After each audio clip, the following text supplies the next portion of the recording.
Es el turno de Colombia.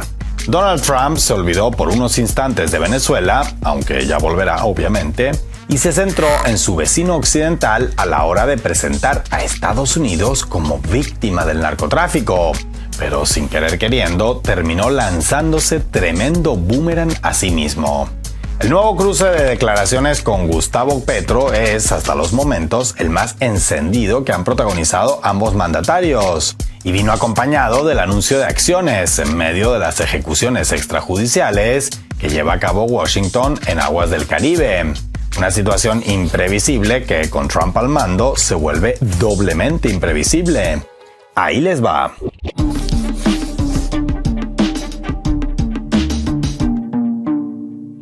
Lunático con problemas mentales, ignorante y grosero, líder narco.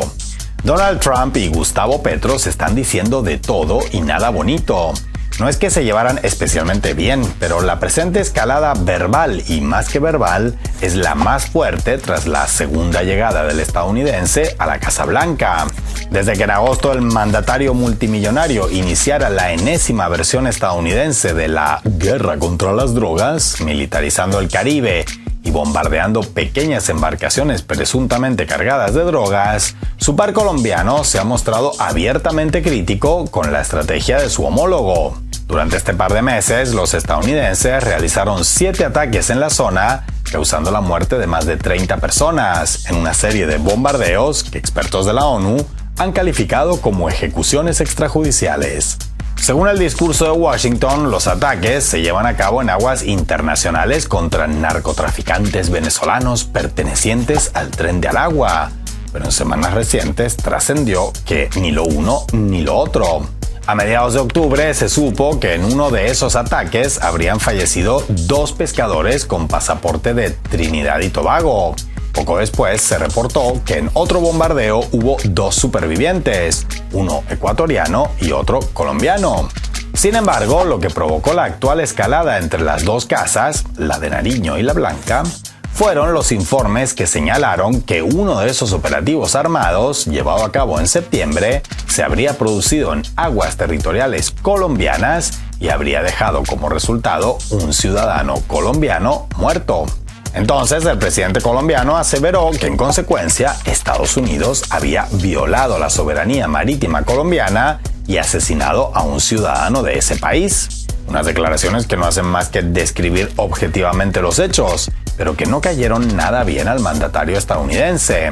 Trump, al que no le cuesta mucho que digamos ponerse a hacer declaraciones altisonantes, reaccionó calificando a su homólogo, con el que, valga la pena subrayar, apenas tiene en común el tipo de cargo que desempeñan ambos, como líder de las drogas ilegales, cuya producción promueve por todo el país.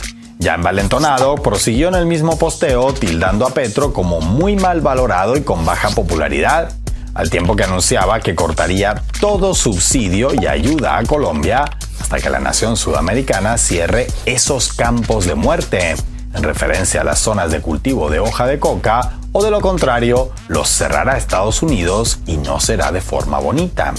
El jefe de Estado colombiano respondió señalando al líder republicano de grosero e ignorante, lo que no iba demasiado desencaminado, al menos si tenemos en cuenta que Trump escribió Columbia 3 veces en su posteo original en lugar de Colombia, y además tardó más de 1 hora en corregirlo. Un error que, como veremos más adelante, es, a su manera, un gran acierto. Trump, que siempre quiere entonar la última palabra, elevó el tono señalando a Petro de lunático con problemas mentales y denunció que Colombia siempre ha sido una máquina de fabricar drogas, incluso desde varios presidentes anteriores al actual, señalando que así ganan mucho dinero.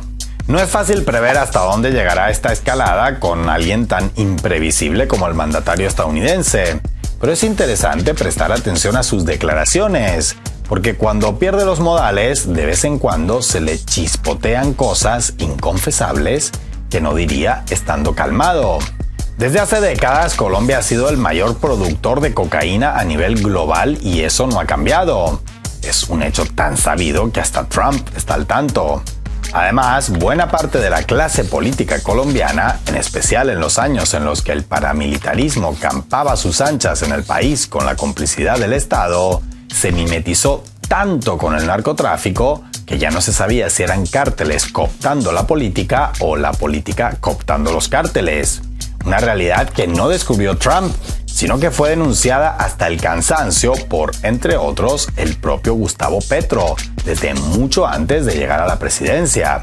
Ahora bien, lo que no cuenta el presidente estadounidense, ni tampoco la clase política de su país, es el grado de responsabilidad que tiene Washington en todo esto, que siempre ha sido mucho, pero mucho mayor al de Bogotá. Por ejemplo, ¿cómo puede ser que, habiendo abundante presencia militar estadounidense desde hace décadas en Colombia, esta no ha dejado de exportar cocaína por toneladas al resto del mundo? ¿Estamos ante un caso flagrante de inutilidad del Pentágono o de complicidad? ¿Qué hay del peso del narcotráfico en el sistema financiero y político estadounidense?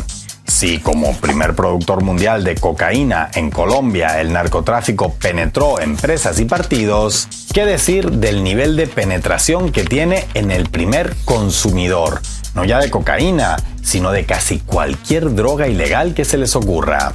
Por esto, no deja de ser más que simbólico que en su posteo inicial, Trump escribiera 3 veces Columbia en lugar de Colombia. Y es que resulta que el nombre oficial de Washington, D.C., capital de Estados Unidos, es precisamente District of Columbia. Así, sin darse cuenta, con su error, el presidente estadounidense dijo una gran verdad.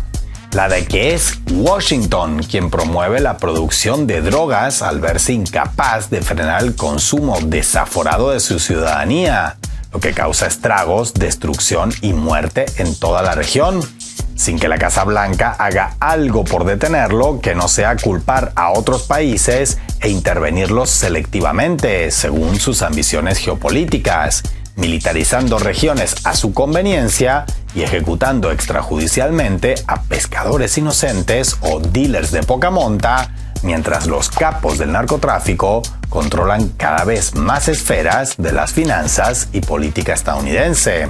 Un claro caso de proyección que no es exclusivo de Trump, sino que sigue la estela iniciada por sus antecesores en la presidencia de militarizar en el extranjero un problema de salud pública nacional.